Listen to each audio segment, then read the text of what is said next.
Listen to that jam. Uh. Listen to that jam.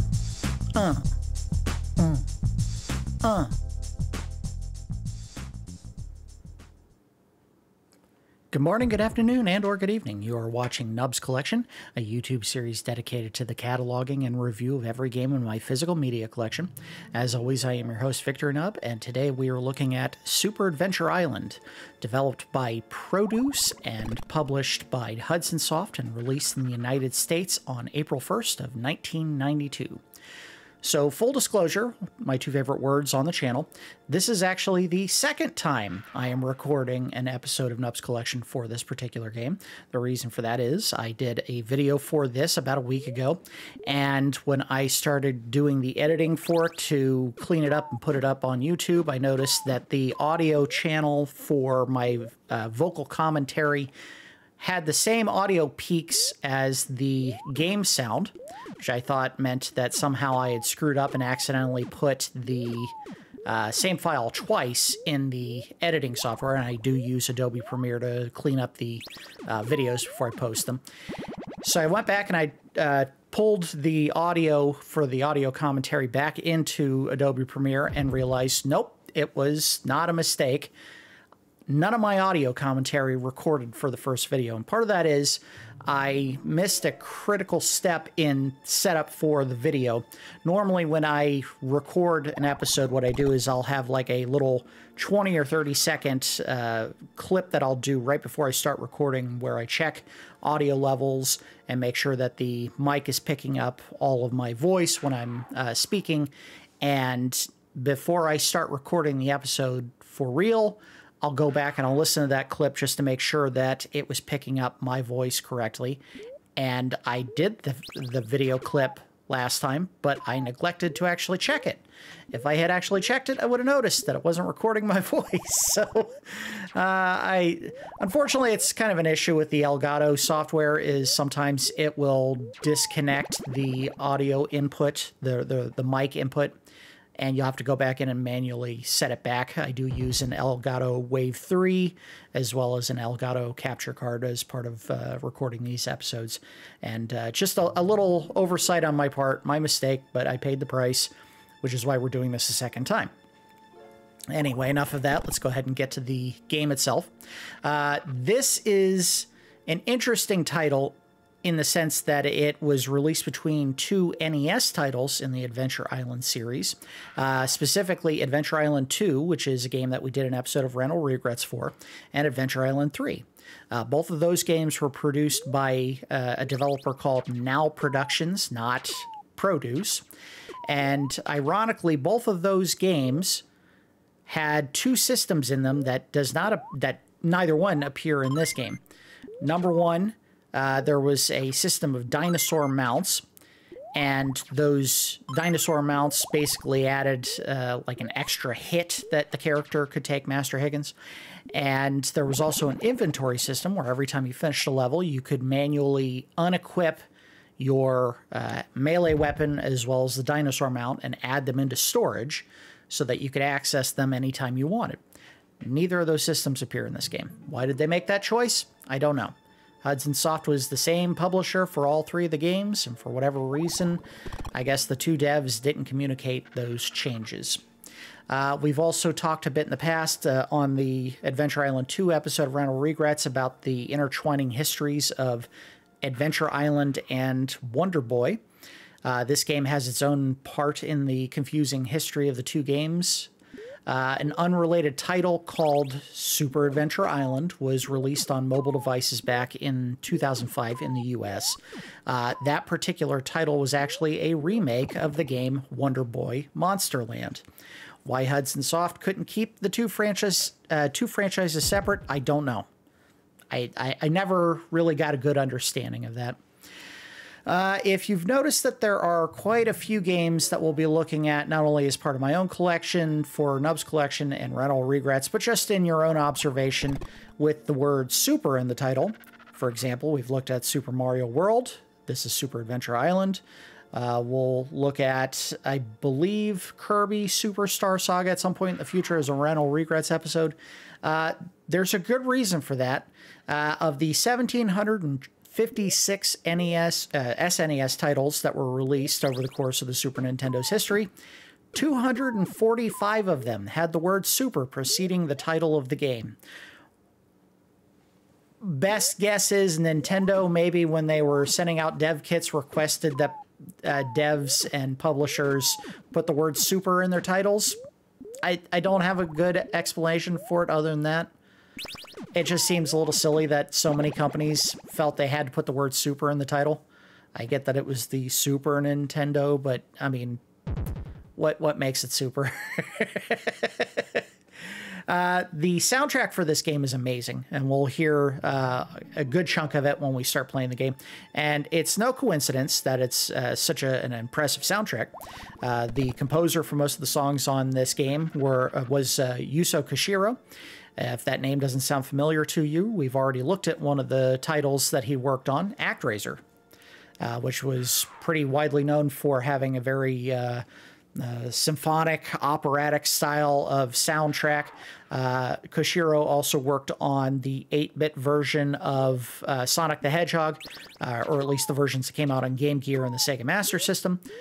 He worked on Streets of Rage, Robotrek, the Ys series, the YS, I believe it's pronounced Ys, Shenmue 2, and a game that probably everyone and their mother has played at some point, Super Smash Brothers. Now, he didn't do the whole soundtrack, obviously, but he did contribute a couple of notable entries to the overall soundtrack for Super Smash Brothers. And it was specific ones. It was Brawl on the GameCube, the version that came out on Wii U and the 3DS, and then the most recent one, Super Smash Brothers Ultimate. Also, if you recognize the name Produce as the developer, there's a good reason for that.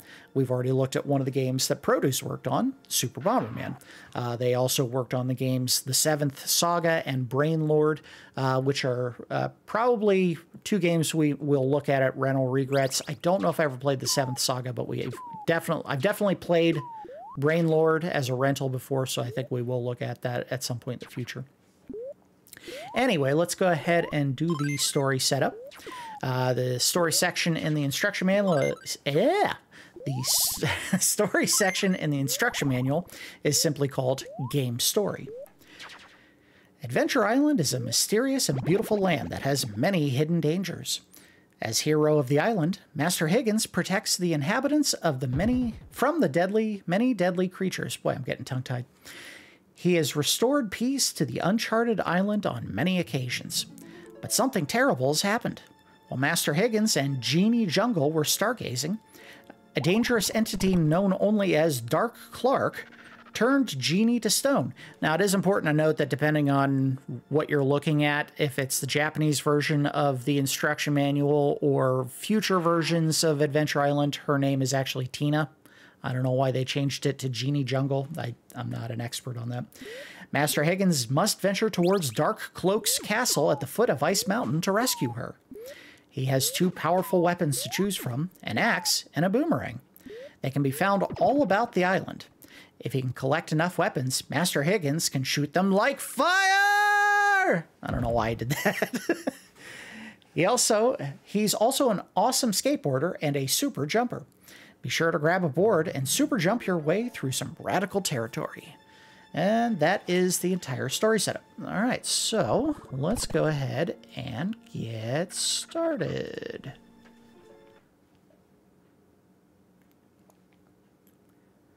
Now, one of the things that I started complaining about in the first recording of the game, and I'm going to go ahead and point it out right at the offset.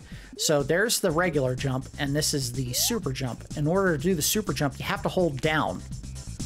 Now, why did they think that was a good idea? I don't have a good explanation for that. I would think, ideally, if you were making a game where you wanted to have a character have the ability to jump higher, you would want to hold up. And the reason for that is when you normally jump in a video game, you want to hold left or right if you're going horizontally to make sure that you... Oh, I made it. Nice. Woo! Got it. You would want to hold left or right so that you can control your movement horizontally. And when you're holding down on the D-pad for the Super Nintendo controller, I always found it kind of difficult to control where my character is moving at the same time. And maybe it's just me, but I didn't care for the way that they did this, the higher jumping in this game. Now, I get that if you've ever played Super Mario Brothers 2, yeah, good job, idiot. The controls for jumping higher are kind of similar. In this game, you don't have to hold down for any length of time to get your character to jump higher. You can hold down and then immediately do it. And in Super Mario Brothers 2, you had to hold until you charged it up. But I don't like that mechanic. I would prefer there be a way that the character could just do it without having to hold no direction when you do so. Or at least, if you're going to, not down.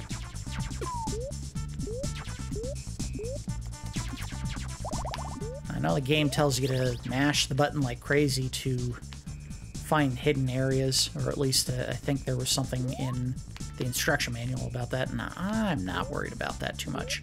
If I can't find them naturally, I'm not going to worry about it. Oh! Made it.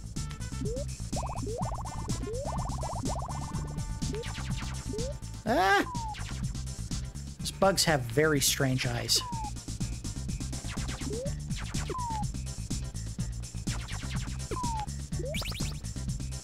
Whee! Now, I don't understand graphically why they made this choice, but if you look at Master Higgins' face, and I'll pause for a second here so that we can observe this, why does it look like he has a big old wad of chaw in his lower lip? I mean, look at that. He's got like a serious underbite there, or he's chewing on chewing tobacco. Or I suppose if you're one of those gross idiots that wants to get the fun of a wad of plant matter that's like drenched in your drool in your mouth, but not any of the fun of tobacco, you get mint chew. But why would you make that the choice for a character in a video game? That look. It's not a good look.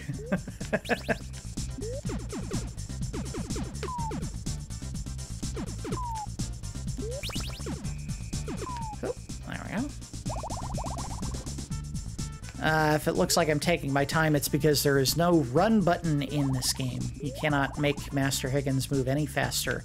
Oh! Got it.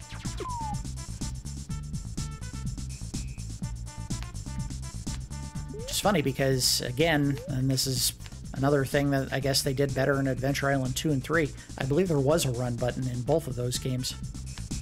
Can I make the jump? I did.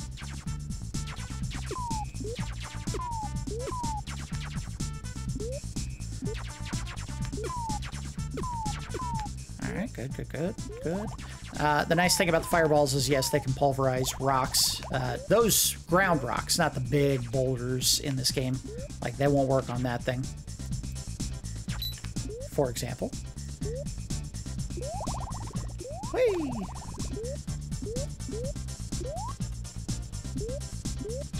Alright. I believe I'm at the first boss. It's 3 levels, and then the 4th one is usually the boss in this game.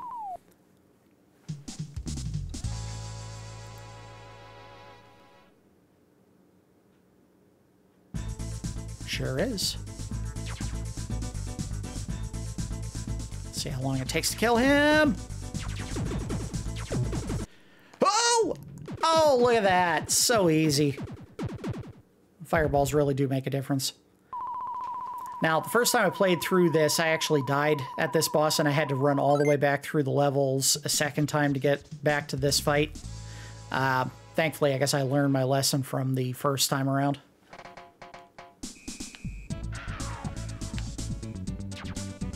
And listen to the jams in this game. It really is a good soundtrack.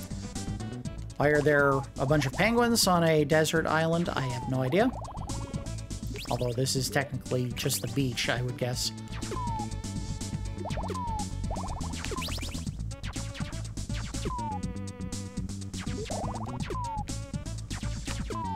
Hello. Goodbye. You can slow down, but you cannot make him shoot backwards.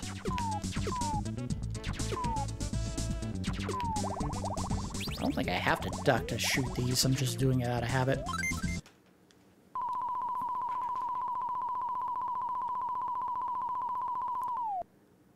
I would say the wave effect in the background, and I didn't notice this the first time I played through it, is actually pretty nice. I mean, it's not perfect, but it is a nice touch because it's animated, which is something that you wouldn't normally expect from the NES versions of Adventure Island. You wouldn't see anything in the background usually.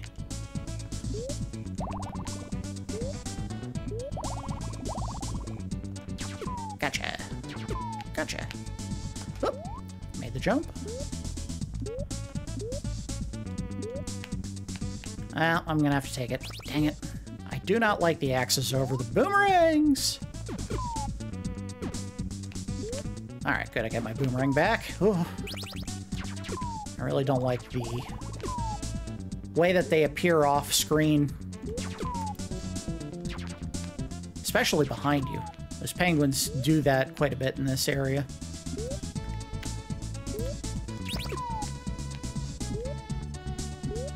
Oh! Alright, made it. There's one that usually appears here, I believe. Or at least he was when I played it the first time. No? Oh, there he is! No! Oh, he still got me. I knew he was coming. Oh, man. Alright, well, I still got a boomerang. That's what matters. So the number of projectiles you can shoot goes up as you pick up more items. For whatever reason, they decided to make it so that when you picked up any projectile, whether it's an axe or a boomerang, the number of projectiles you shoot increases. So if you're swapping back and forth between them, the level of attacks that you can... Ah, look at that. And whee! That made no sense. So I believe what happens here is if you pick up all of the objects, you get a 1-up. Oh, look at that. And I did it! Oh, then I missed the 1-up! I thought they just gave it to you if you touched the last item. Oh! Oh. I know he's coming, and I don't know if I can... Oh, okay. Gotcha. So close to the end. There we go. Is that enough for another 1-up? It is. All right, I'm going to pause for a second here for 2 reasons. We'll let the music play here. Okay, it'll take a second. Ah! Pause here.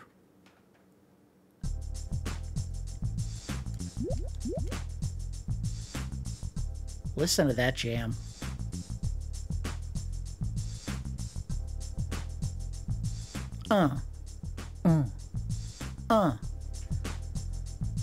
I love this song. However, if you're a fan of music, you probably note the similarity in the bass line. Not exactly the same, but very similar to the song OPP by Naughty by Nature. Now, I'm not saying that Koshiro stole the bass line from that song. I'm just saying that OPP released in August of 1991, and this game released in Japan in January of 1992. Just a coincidence? Maybe. But the bass line does make me think of it. I'm just saying. Also, I wanted to point out something that I noticed the first time I was playing through the game, which is the fact that if you look down at the faces for the 1-ups down in the bottom left corner there, while I believe the way that the face is supposed to look is the 2 longer horizontal strips at the very top of his face are his eyebrows, the 2 dots are supposed to be his eyes, and then the lower part is the mouth. For whatever reason, whenever I look at it, I think of the 2 little dots as his nostrils, and the 2 horizontal slashes at the top are his eyes closed. And in my brain, I think he's like getting the most ridiculous high of his life, like he's smoking something and he's like, oh no, I'm a drug addict, but this crack rock hits different.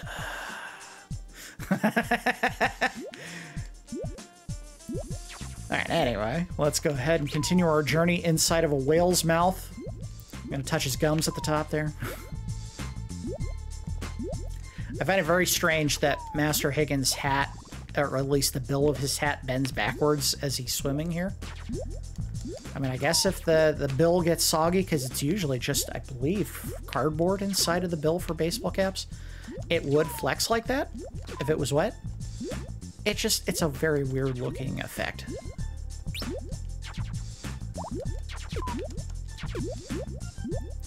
Oh, that song is so good.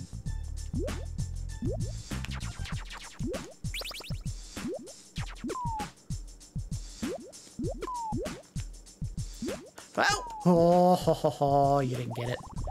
You didn't get it.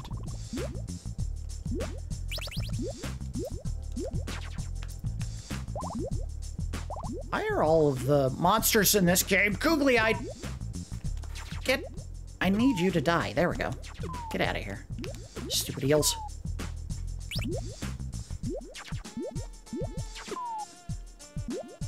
Also, I'd really love to have a good explanation for why the walruses are all so bubbly. Yes. Oh. Okay, I guess there wasn't an extra area there. Yes, you do want the axe for the next boss fight because the target window for the boss is kind of hidden behind his arm, and you have to arc the axes past the arm, and it's easier to do it with an axe. And here's the boss. Doing his best Vector Man impersonation. I actually think Vector Man came out in the mid-90s, so it would have been a couple years after this. I'm not 100% on that. I never owned a Sega Genesis.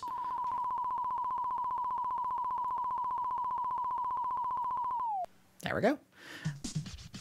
I think this is another boss I struggled with the first couple of times that I tried him, so the fact that I'm rinsing these bosses is merely a coincidence. It's not somehow some secret expertise I have in Super Adventure Island. Oh my god, listen to the bass line for this one, too.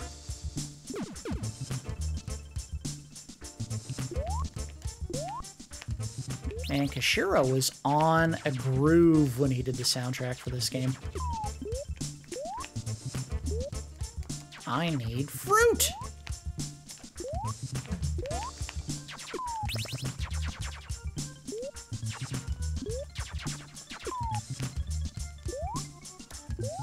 Oh. No, you little bastard!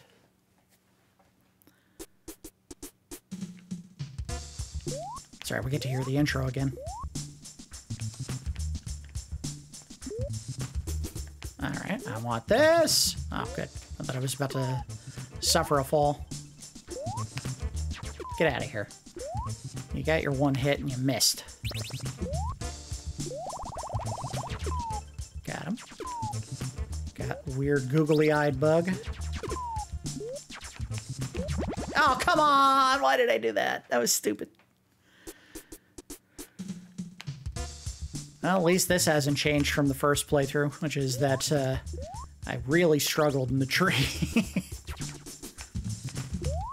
To the credit of the designers, at least it's not another perfectly straight left to right level like the last couple of areas have been.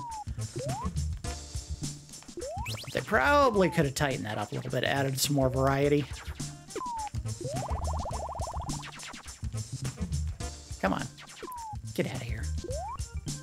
Why does a mosquito need a spear to begin with? I mean, its entire face is a spear. It's kind of its whole thing is it jams like a spear nose into its prey and it sucks their blood.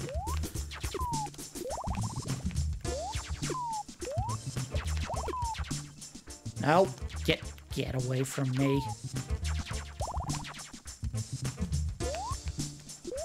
Oh. Cool. Alright, let's get some bananas. I'm not gonna get that one, I don't want the axe. Nice thing about the boomerang is you can aim it up, you cannot do that with the axe. Hello, secret fruit. I think I'm about to get another one up. So I'll find out if I get... Oh, no.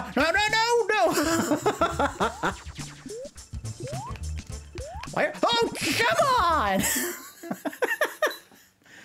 Okay, I'm not about to get an extra life. Stupid mosquito.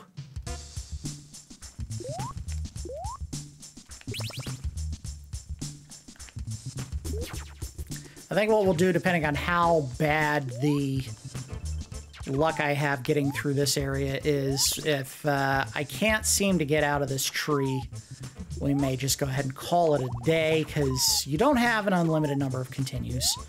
Spoiler. And I don't think I've ever beaten this game. I failed to mention this at the opening. This is one of the games that I purchased for my mother at one point. This was one that she always enjoyed playing a lot, and it was a game that I ended up picking up as a used copy from one of the local rental stores when they were trying to clear out their Super Nintendo stock. Oh, yeah. No. I'll take the death if I have to. I'm not touching you. Get away from me! Screw you! I don't believe this. I hate you all so much. Go away!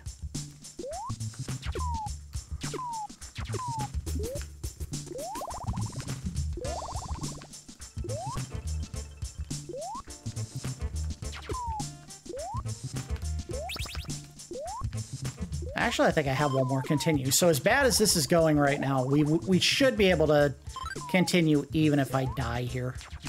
No, you don't. I hate this. We're so close to the end. There it is. Oh, it's the Tree of Woe from Conan the Barbarian, except I'm not being crucified on it.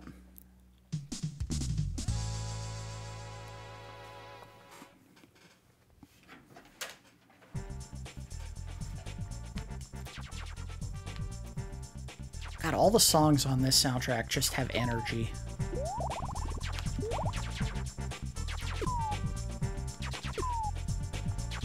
Now, important question here. We're on a desert island, I assume. Where are any of these clearly manufactured products coming from? The goggles that these dinosaurs are using. My skateboarding equipment. There's no way he made that out of coconuts. There just isn't.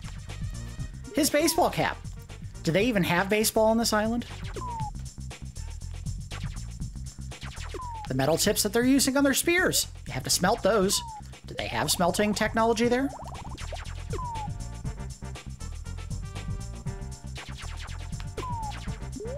And let's talk about something that I brought up during the first recording of this that I think still needs to be brought up because it's such a bizarre idea.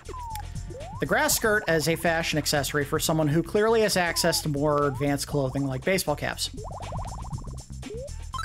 Number one, and this is probably the biggest thing I think, is an issue if you're wearing the grass skirt, and in particular the way that he does. And I'll show you a picture from the instruction manual here. Master Higgins not wearing anything underneath that grass skirt, he's just wearing the grass skirt. So every time he moves at speed, like say on a skateboard, or if he's outside on a really windy day, or just jumping 15 feet in the air, he runs the incredible risk of exposing everyone nearby to his anus and genitals. I mean, let's be real here. It's not the thickest material on the planet, and since it's just individual thin strands, everyone's going to see what you got going on down there. And, you know... No, we're not doing that. What? It's a joke. You can't show Master Higgins' just hanging out like that. But it's tasteful. It's pixelated. I don't care, we're not showing it. Just finish the edit. No more dick pics! Fine. If he doesn't have access to more advanced technology, that probably means he's not grooming. Second, maybe less is important, grass causes all kinds of allergic issues for a lot of people, myself probably included. I don't think all grasses make me break out in hives or have allergies or anything like that, but some of them do. So if you're putting that against your body, get ready to have just a mess of rashes all over your legs and, of course, your genitals. Third, grass is just littered with bugs all the time. And you're going to put that on your body? No. No, no, no, no, no, no. Just don't do that. All right, we made it to the boss. And I'm probably going to die here.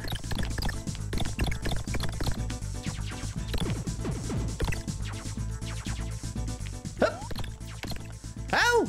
I learned from the first time I played this that those lava pits do that. Oh. He's getting faster. I beat him. I didn't do that the first time, so we are in uncharted territory. I don't know if I've ever made it this far. Usually I didn't have the patience to try. I'd get to a stopping point in the second or third world and then I'd just give up. Oh, we're in a desert. Oh my god, just every song.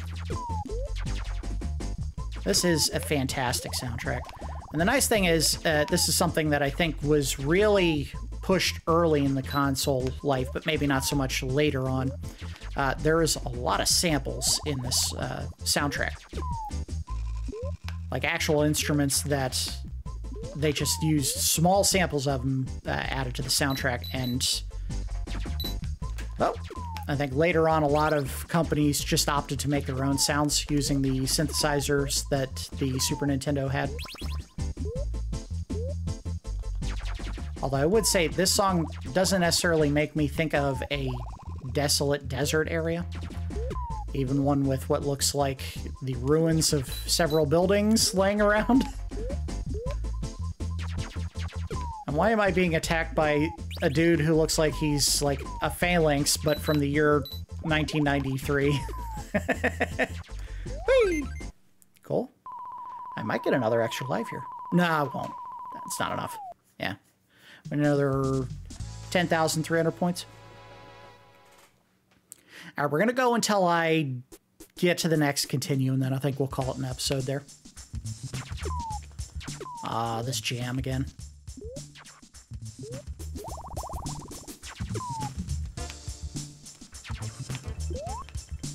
I mean, when you got them, you got to play the hits, you know what I mean? And this is a jam. They're starting to get into creepy enemy territory and ones that are doing things that I don't like.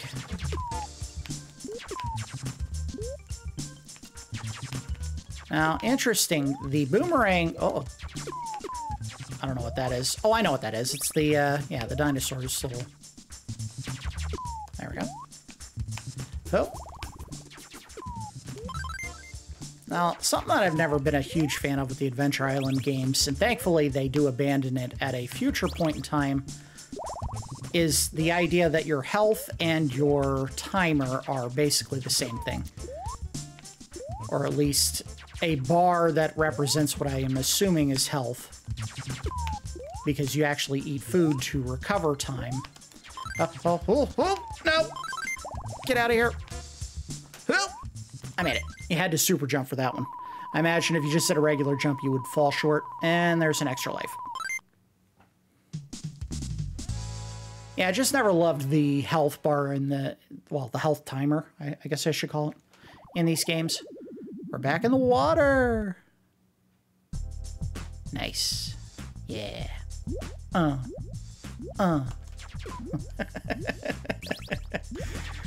I can't help it. This is just a really good soundtrack.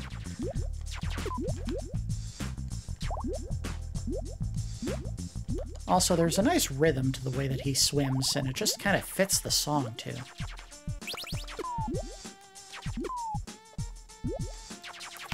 Get that eel, whatever it is. Weirdest looking eel I've ever seen. I don't believe they have side fins on their faces, but then again, I haven't actually touched an eel in my entire life, so I have no idea. We brought this up during the Adventure Island 2 gameplay. I don't know anyone who would ever want to eat waterlogged fruit, but for some reason, Master Higgins eats whatever he finds. I don't think these just fell freshly into the water. It looks like he's quite a ways down. Oh. Uh-oh. I don't like this. Oh, yeah. That was clutch. Got him. All right. We're doing all right. We're doing all right. You can always tell I'm getting into a game when I start moving around in my chair to, like, dodge things.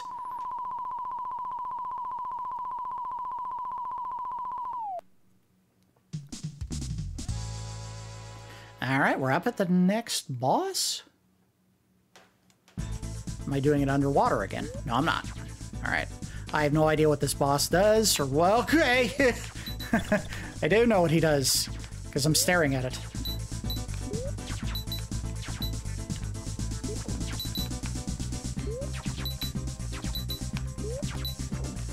I think you have to hit him when he swings, but I missed. Ah, come on! Now, the thing that sucks about dying to bosses, and I think that's the first one I've died to, you have to start level 3 from the midway point, because they won't give you a weapon to hit your target when you're fighting the boss. You have to earn one, so your best option to do that is just go back to the previous level and then pick up whatever you can before you reach the end again. Now, there is a benefit to that, and that is you get a couple extra points so that you can try to get an extra life again. Will I succeed in doing that? Probably not. I don't think I have nearly enough time to get 150,000 points before the end of the level, but we'll try.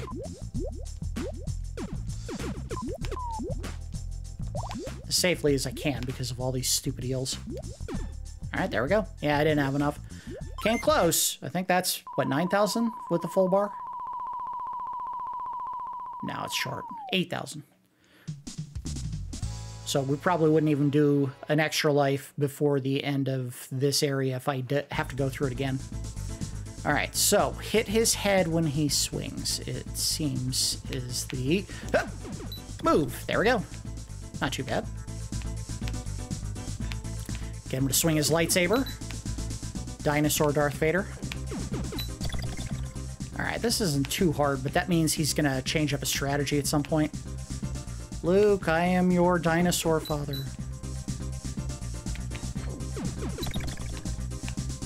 Actually, he doesn't say, Luke, I am your father. He says, no, I am your father, because he's talking directly to him, so why would he need to say, Luke, I am your father? Yeah, I know. You're right in front of me, Dad. Hey, I did it, I think. Yeah! Do that squat dance. He's really got to pee. I gotta go. I like the error when you finish the boss fight. That's a nice touch. I need a drink. I don't think I've ever made it this far in this game. Small miracles. Also, there is definitely some sliding going on. And they finally put a hill in here, other than the one that you find in the very first area. Oh, oh, oh! Oh, you jerk! This is probably going to be the stopper for me, then.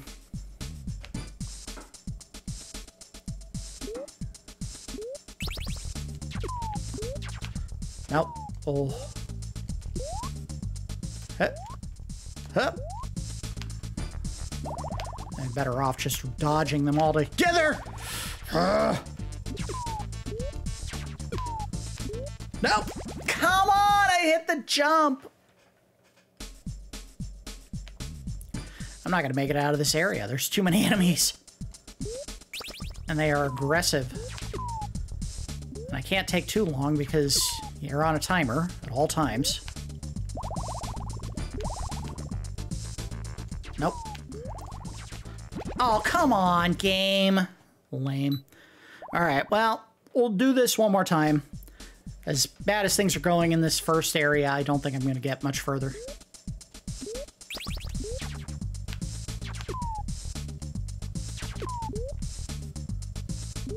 Those are some massive snowflakes. They're the size of his head. I don't think they would be gently lufting to the ground, floating. They would just be falling like in a big heap, like, let's say if they are snowflakes, that size, they're probably ice, and they're probably sharp enough to cut a man. Alright. You gotta play more strategic here. Seems to be the move. I know there's gonna be one behind me. There! Yep. Uh-huh. Uh-huh. Now I don't know what to expect. Hopefully we're out of the penguin gauntlet, but we'll see. Oh, we're not. Alright, got some fruit. Oh, there goes that. And I picked up this stupid axe. I don't want the axe. But a power-up's a power-up. Alright. Yes, hit. Oh, I couldn't stop sliding! Oh, man. At least I hit a halfway point.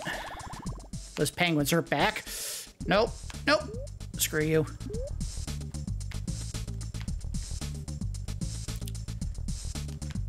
Oh, dang it! Couldn't get to that axe safely.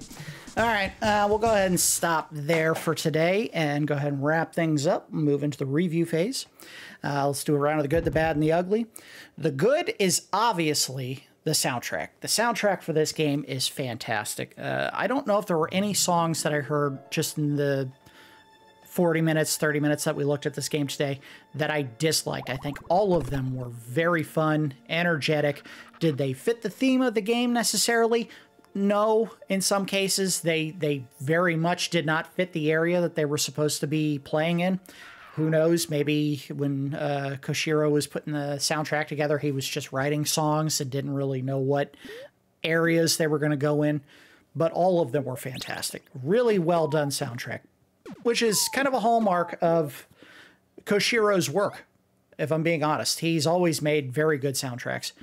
So this one was certainly no exception. Graphically, it is an upgrade to Adventure Island. I would say arguably so, maybe not definitely. I don't know if this character model for Master Higgins looks demonstrably better than the one on the Nintendo. It's bigger. There's more colors. I don't know if it's a better model. I think it's okay. The background animation, or at least detail to the backgrounds, is a nice touch, which is kind of true across the board for Super Nintendo games. The backgrounds weren't just a solid color, either black or whatever color they would use to represent daytime or whatever that you would normally see on Nintendo games. And there's a lot of detail just in this shot here, where you see all the stars in the background and the moon and whatnot. The animated background for the waves when you were in the beach level was a really nice touch. That was very well done. As far as the bad, again, the Nintendo releases of Adventure Island 2 and 3, which came before and after this game, had dinosaur mounts and an inventory system, which were not in this game, and I do think that hurts this game. It would have been nice if you could bank some of the items that you were picking up during the play of this game.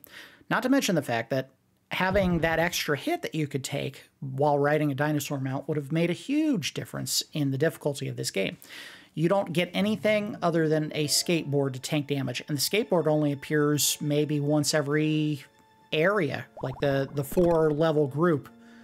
You only see it maybe once per world, I guess you would call it. That's kind of a bummer. So you really have to be careful in this game not to get hit at all. The enemies are okay. Some of them don't really make sense for the areas that you're seeing them in. It seems like they just had a small number that they created, and they just didn't really have any good places to put them. So they said, well, we need a different enemy here, so we'll put the penguin in the desert area, even though it doesn't make sense. Oh, we've got bugs. Put them in the snow area. You know, some of that stuff didn't really make a ton of sense. No, I don't think in either of those cases they actually happened. But what I'm getting at is, it's like they made 15 different enemies, and they said, just throw them wherever. As far as the ugly, there's some weird translation issues with the instruction manual, but again, that's these are nitpicky things always. And I just wish there was more variety in the levels. There are an awful lot of levels where you're just going left or right, or straight up. And that may have worked for Super Mario Brothers 1, but that game came out 10 years before this one did. So there's really no excuse for why levels would be so bland. And Adventure Island games have never had the most variety or detail in their level designs, but I feel like the NES one that we looked at that preceded this had more detail in most of the areas than this one did. It was very rare when you weren't just walking across a straight plane left to right with enemies in between. Yeah, they can be very bland, the areas that you go through in this game. Anyway, let's go ahead and give this game a score. We do our score in Randars, 1 to 10. This is a 5 Randar game. Very average. I had fun playing it, but this is one of those games that I don't think I'd ever go back to again. It's too generic feeling. Not to mention, the NES games seem to have more good ideas than this one did. This one almost felt like a proof of concept. Like, Produce got a dev kit, and they had to make a game to show that they knew what they were doing on the Super Nintendo. And they used all the gimmicks that they had at their disposal when they were putting the game together as far as soundtrack and the Mode 7 effects. But it just doesn't feel like a really exciting game. It's just very generic.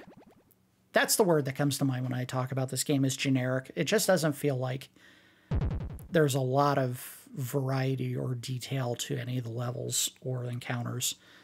Yeah, 5 Randars, very average game. That's going to do it for this episode of Nub's Collection. As always, I do appreciate each of you watching, and I will see you next time.